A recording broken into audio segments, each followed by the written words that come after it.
welcome back to Monster Hunter World. I got another video here for you. Gonna be hunting the Borroth. This time I'm using the longsword again. It's one of my favorite weapons to use, of course, and it's also a good weapon to use against the Borroth, the Werven Blade. Fire is weak whenever he has the mud armor on, but whenever he doesn't, whenever you knock it off, it's actually the strongest element to use against him. So it's something that I compromise. I take I do less damage at first, but in the long run, I'll wind up doing more damage. I know that he sometimes spawns around in this area. I'm not sure where. I didn't track it down quite, so I just kind of patrol this area at first.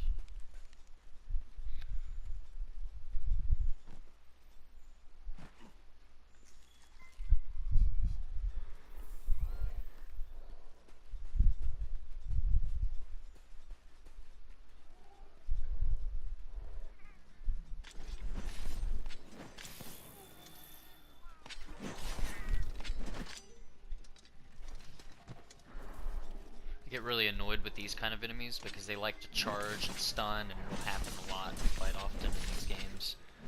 But something that's interesting to note is at this point, my Palico, it's an ability that they put in for this game.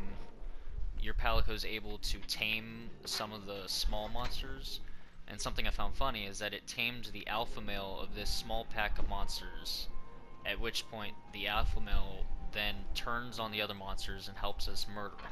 And it's just something I couldn't stop laughing about during the game. The fact that they put in that your Palico is able to tame small animals probably means that there won't be felines that you can recruit during the game like they had with 4 Ultimate, which is kind of sad news because it was one of my favorite mechanics. I liked going and finding random felines that are going to help me out with fighting and seeing their team up moves with my main Palico.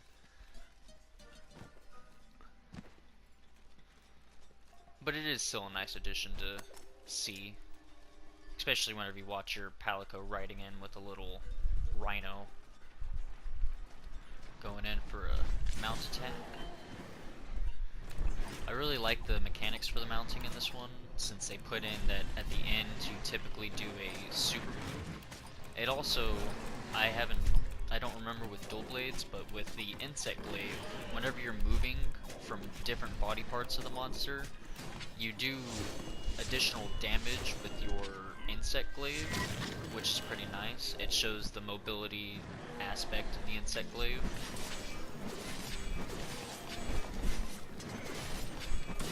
I forgot to test out the foresight slash again in this one, which I was pretty sad about.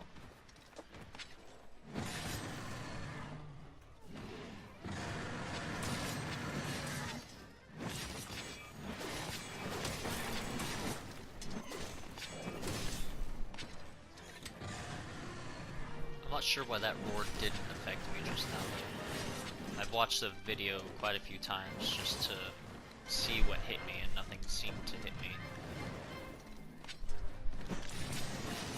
Something that they changed in this game is the animation effects of elements and ailments. It's something that I really like because, say, like the ice switch axe that they have in here, whenever you start hitting the enemies with the ice switch axe, it actually looks like it starts to coat the enemy with ice. Fire and water look generally the same as they used to, but for, say, poison, it actually shows up in a different way it used to, and I really like it. Like right there, you see that it's drooling poison.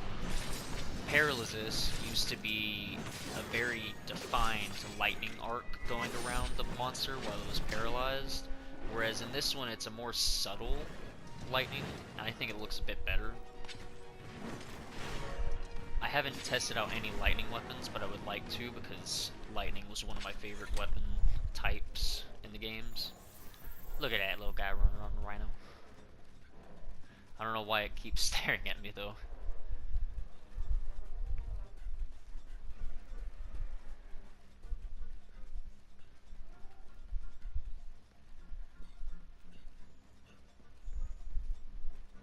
One of these crisp sliding animations.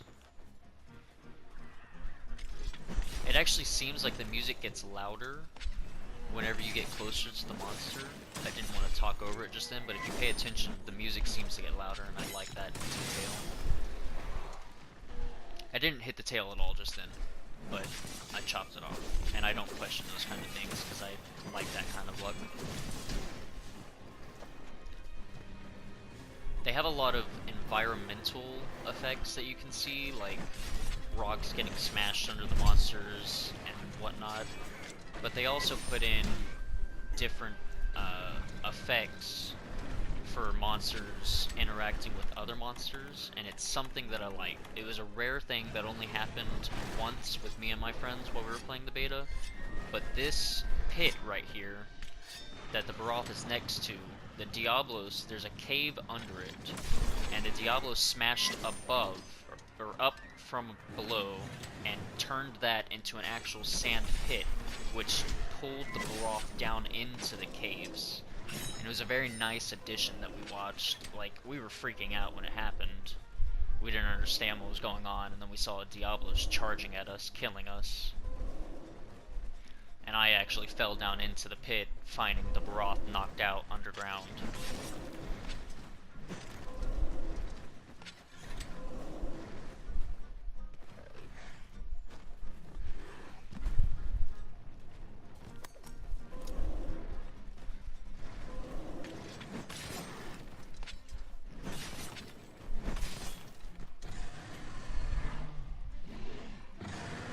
I like that you can move just the tiniest bit when you're affected by a roar, because now you're able to, it gives you a very small chance to be able to avoid certain attacks that monsters do immediately after roaring.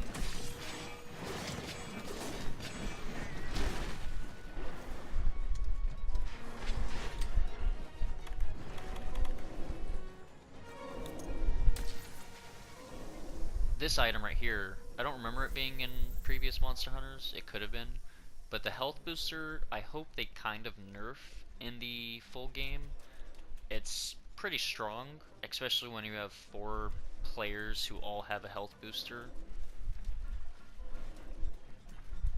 But it was still a nice addition to have around. It really helps out with, especially if like someone runs out of potions, someone else can throw a health booster down and keep their team alive.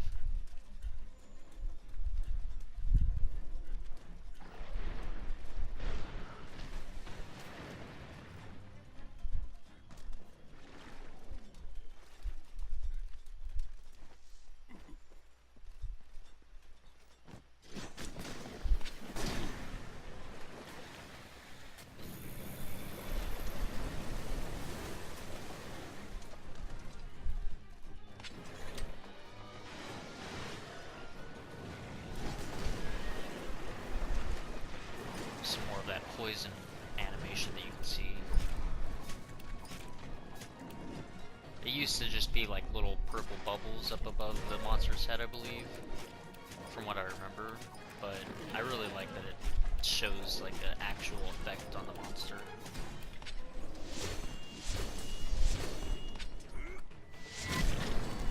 I was surprised it didn't knock me off right here, but I guess it's because I didn't topple the monster with that attack.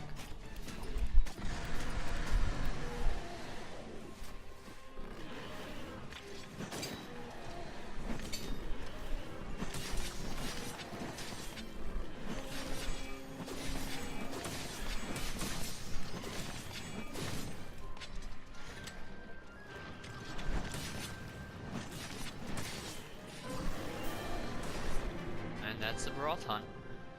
The beta brought the Borroth back. I didn't see the trailer at first that he came back, and whenever I saw him in this beta, I had some mixed feelings. I really got annoyed with his charging in the old games, but he's still a boss that I like hunting. That's been the Borroth hunt. I want to thank you guys for watching. Like and subscribe for more.